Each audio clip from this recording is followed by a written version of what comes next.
Siswa-siswa bisa makan gratis, tetapi keluarganya nggak dapat lagi bantuan sosial, nggak dapat lagi support sembako. Ujung-ujungnya dana APBN kita digunakan untuk membeli bahan dari luar. Kalau gitu, siapa yang diuntungkan dengan susu gratis?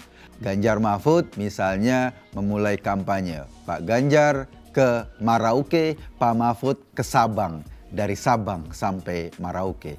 Pak Prabowo memulai kampanye dengan sowan ke istana atau sowan ke Pak Jokowi. Yang satu menemui rakyat, yang satu minta doa atau minta support dari presiden.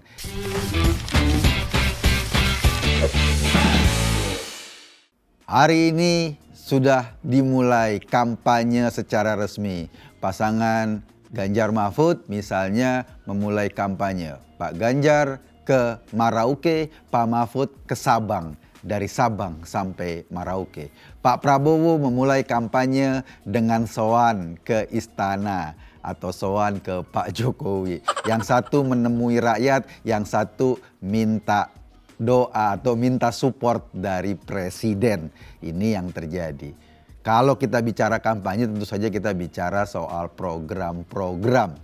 Ada satu program yang sering mengganggu saya, yaitu program yang sering dicetuskan oleh Pak Prabowo tentang makan gratis.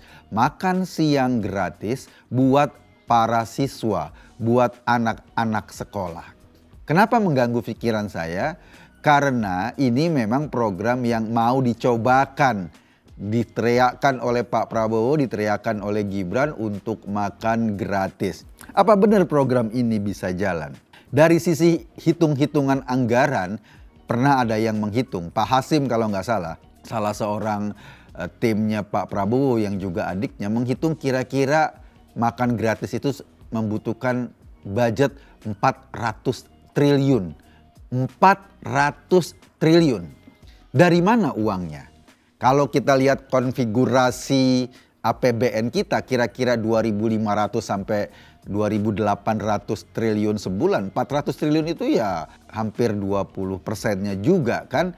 APBN pasti separuhnya digunakan buat biaya rutin, gaji karyawan, gaji PNS dan lain-lain. Ada yang digunakan buat biaya pembangunan, ada juga yang digunakan buat biaya bantuan sosial kepada masyarakat miskin. Kan kalau ada program baru cuma ada dua cara.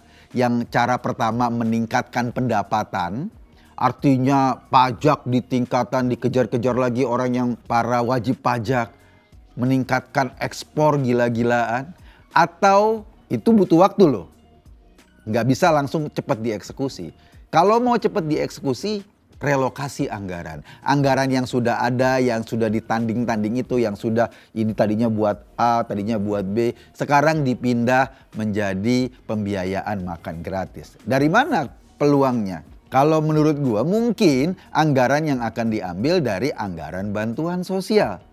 Selama ini Presiden Jokowi misalnya sudah memberikan bantuan sosial kepada misalnya keluarga-keluarga miskin berupa dana PKH, mereka dapat dana tiap bulan ditransfer langsung ke rekening mereka, atau bantuan sembako mereka mendapat beras tapi langsung ke keluarga-keluarga miskin, langsung ditransfer ke keluarga-keluarga miskin atau langsung didistribusi ke keluarga-keluarga miskin. Kalau program makan gratis ini jalan dan dananya diambil dari dana bansos yang sebelumnya dilakukan dengan pola yang sama, itu artinya siswa-siswa bisa makan gratis tetapi keluarganya nggak dapat lagi bantuan sosial, nggak dapat lagi support sembako, nggak dapat lagi biaya yang bisa menopang kehidupan mereka, dikompensasi dengan makan gratis.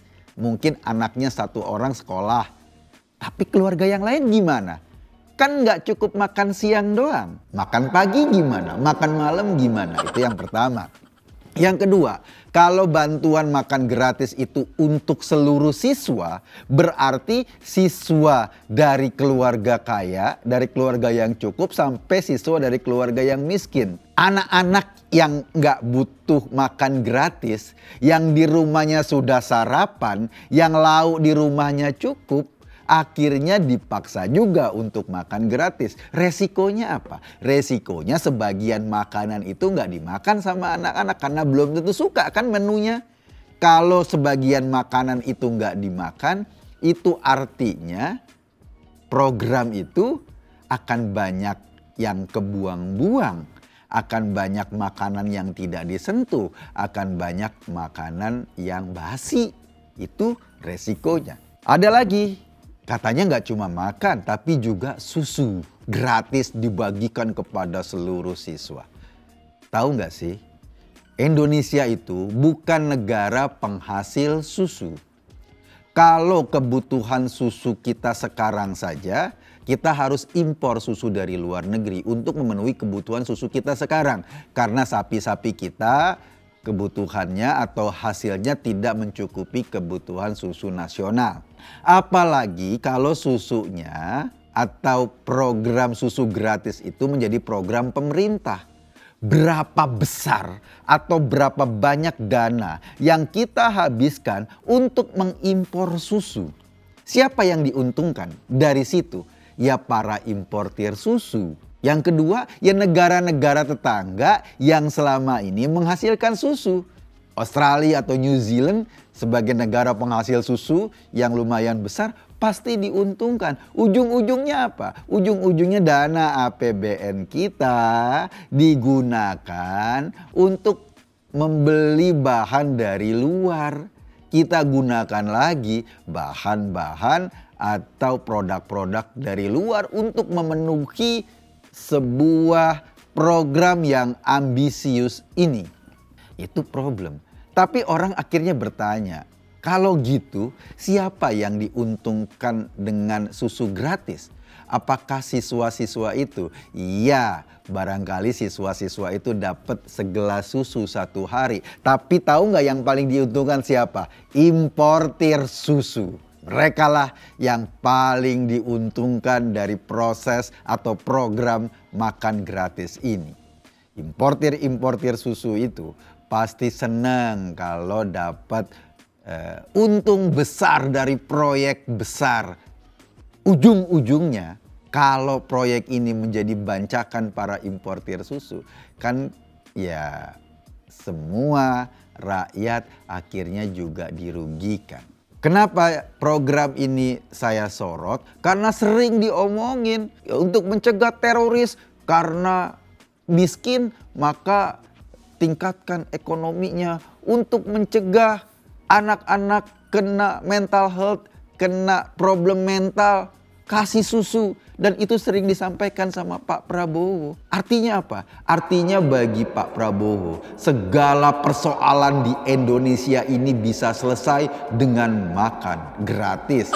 Wajar kalau kemudian dia marah ketika ada salah satu pengelola pesantren yang ngomong, "Pak, kita ini lembaga-lembaga pendidikan mestinya jangan dikasih ikan. Kita lebih butuh pancing." Maksudnya pancing apa? Maksudnya kita lebih butuh pemberdayaan ekonomi agar ekonomi masyarakat meningkat. Bukan melulu dikasih makan.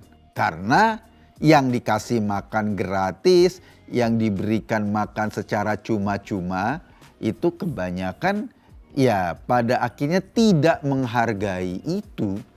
Dan ujung-ujungnya makan gratis ini tidak otomatis menghapuskan kemiskinan, tidak otomatis membuat orang jadi lebih sehat. Kenapa? Karena ketika anggaran yang sedemikian besar, maka ada anggaran-anggaran lain, anggaran untuk program lain yang dikorbankan. Dan ujung-ujungnya memenuhi program makan gratis, akhirnya kesejahteraan masyarakat untuk program-program yang lain jadi terganggu. Ini menurut gue problem dan harus dikaji secara serius. Kenapa? Karena bangsa ini sebetulnya lebih butuh didorong untuk mandiri, jangan bergantung pada impor, jangan sia-siain devisa kita untuk memperkaya bangsa lain, atau jangan memberikan peluang kepada para pencari rente yang akan menikmati program-program ambisius ini. Mereka yang akan dapat kekayaan abadi karena barangkali diuntungkan dari proses impor itu. Ya, kita-kita ini sebetulnya lumayan untuk soal makan saja. Tapi untuk memenuhi kebutuhan pangan, yang paling utama sebetulnya adalah bagaimana misalnya pertanian kita lebih digalakkan. Food estate lah, itu yang harus berhasil. Kalau food estate nggak berhasil, tapi cita-citanya memberi makan gratis, lah makanannya dari mana? Dari impor. Kan belanja lagi. Sama kayak kita belanja pesawat bekas. Masa prestasinya belanja-belanja melulu? Kalah dong sama emak-emak yang setiap hari check out Shopee. Gue Eka Kuntadi, terima kasih.